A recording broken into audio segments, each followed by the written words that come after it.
और उस पूरी व्यवस्था को संभालने वाला विभाग होता है रेडियो ऑपरेटर विभाग। और ये पहले से उस विभाग में रहते हुए और आगे बढ़ने की अपनी जो एक जद्दोजहद रही, उसमें बड़े 6 वर्षीय अपना कार्यक्रम रहा, आप सभी को पता है। लेकिन उस 6 वर्षीय कार्यक्रम में जो है आपके सब इंस्पेक्टर, वो भी स्पेशल ब्रांच, बहुत अच्छी पोस्ट होती है। कहा जाता है कि जो स्पेशल ब्रांच में चला गया, समझ जाइए वो आगे की भी तैयारी के लिए उसको पर्याप्त समय भी मिलता है। डायनेमिक अगर आप देखेंगे फंक्शन मिलते हैं विभाग के, एक सिक्योर यानी गवर्नमेंट के सभी विभागों से अलग देखेंगे तो एक सिक्योर गवर्नमेंट का जो एक प्रोटेक्टर जो जॉब होता है वो आपका एसबी का रहता है। पहले से ही विभाग में रहे हैं तो फिजिकल भी तो आपका बेहतर है ही है।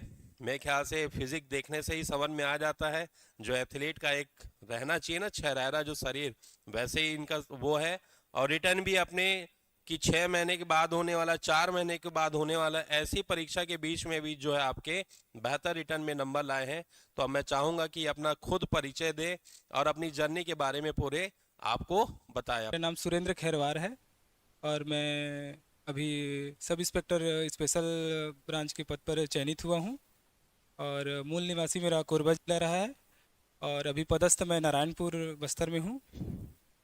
जैसे सर ने बताया कि मैं मतलब रेडियो ऑपरेटर के पद पर पदस्थ हूँ, तो उस पद पर रहते हुए तैयारी करना मेरे लिए काफ़ी संघर्षमय रहा है, क्योंकि वो पद ऐसे रहता है कि मतलब वहाँ रह के आपको उस ज़िले का जितना भी संचार व्यवस्था कायम रखना होता है और उसी के बीच में रह के तैयारी किया हूँ।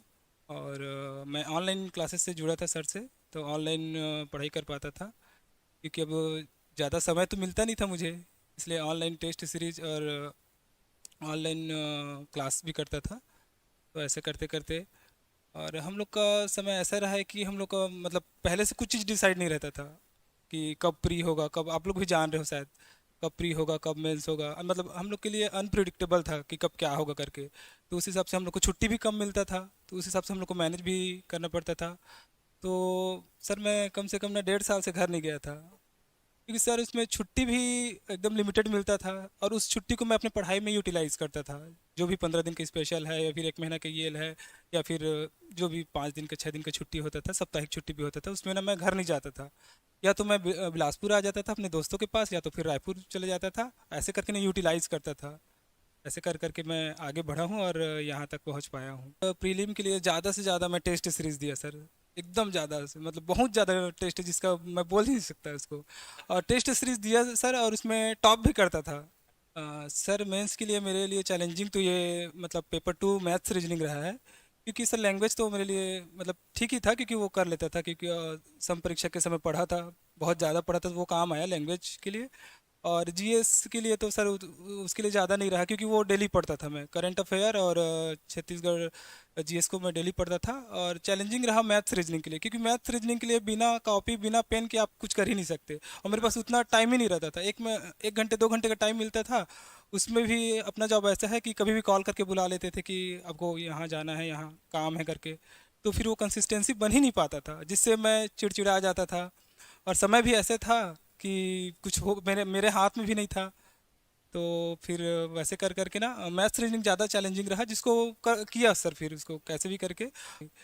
और बाकी ऐसे यूट्यूब से देख देख के कहीं से कुछ तो कहीं से कुछ कर करके पढ़ता था सर। ये सर फिजिकल के लिए मैं बताना चाहूँगा कि ठीक है मैं डिपार्टमेंट में हूँ, लेकिन अपना डिपार्टमेंट तो ऐसा वाला है कि हम लोग किसी भी मतलब सेट को बैठ के ऑपरेट करते थे, तो ज़्यादा फिजिकल वर्कआउट हो नहीं पाता था। तो मैं ना फिजिकल करने जाता था, वहाँ से नारायणपुर में एक ग्राउंड है, मतलब परेड ग्राउंड है, वहीं जाता था और जाके वहीं अपना करता था।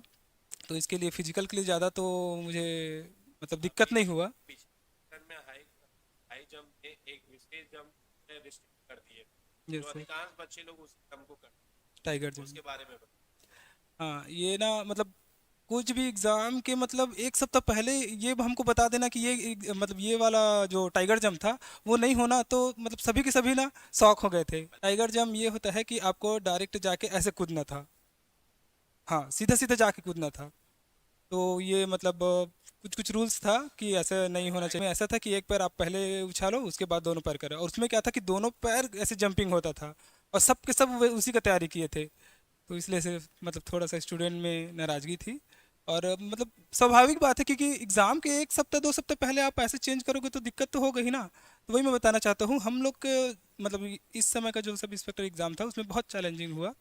लेकिन आप लोग के लिए ये चीज़ नहीं है, आप लोग के लिए मतलब प्री का और मेंस का और फिजिकल का सब चीज़ सिस्टमेटिक होने वाला है अभी, है ना। और अभी क्या टेंडर भी पास हो गया है ना। तो ऐसा कुछ चीज़ नहीं है जो अनप्रिडिक्टेबल रहे। आप लोग अच्छे से तैयारी करिए, फिजिकल के लिए भी और मेंस के लिए भी, प्री के लिए भी। और सर मैं ना मतलब ओरिजिनल क्लासेस के ना CGPSC के मतलब उसमें भी ज्वाइन किया था, तो मुझे दिक्कत ही नहीं पड़ा ज़्यादा। हाँ सर, मतलब बहुत पहले से जुड़ा था, ये भी दिलाता था, तो मतलब मेरे लिए कुछ नया नहीं था। मैं मतलब सिंसियर था कि मतलब दिलाना है, मतलब दिलाना है करके। तो उतना ज़्यादा मेरे को प्रभाव नहीं पड़ा, बस इतना था सर कि मैं कंटिन्यू रहूँ। बस कभी भी एग्ज़ाम हो, कल भी दे देगा तो भी मैं सक्षम रहूँ दिलाने में, ऐसा ना माइंड में लेके चला था।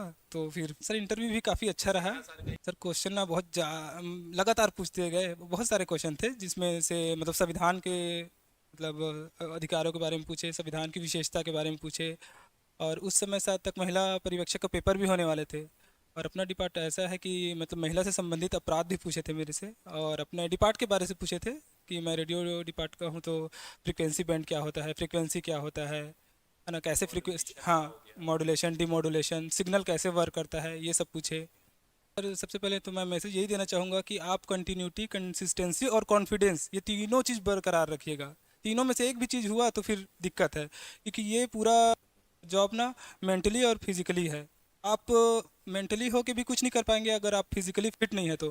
सर मेरा ऐसा था कि मैं यूनिवर्सिटी लेवल चैम्पियन हूँ, लेकिन फिजिकल में मेरा बहुत कम नंबर आया, बाकी लोग का अच्छा आया जो मेरी एक ही साथ तैयारी करते थे। तो मेरा सर हेल्थ इशू हो गया था उस समय। मैं बस्तर से आया था, AC बस में आया था। बस बस वाले को भी बोला कि सर AC को बंद कर देते करके, तो नहीं आपके वजह से सब लोग को दिक्कत होगा करके। तो AC में आया, तो वैसे भी कुछ जुलाई का महीना था, पानी भी गिरा और धूप भी किया, तो उसमें ना स्वास्थ्य खराब हो गया था। शुरू 100 मीटर था, लॉन्ग जंप था, तो उसमें मैं पूरा 60 में 60 मारा, अच्छे से स्कोर किया। फिर उसके बाद जैसे ही वो 12 बजे के बाद वाले में ना फिर मेरा हेल्थ डाउन हो गया। फिर वहाँ से मेडिसिन लेके दौड़ा, तो फिर बस फॉर्मेलिटी पूरा किया बस, जिसकी वजह से मेरा कम हो गया, वरना सुबह दार मिल जाता।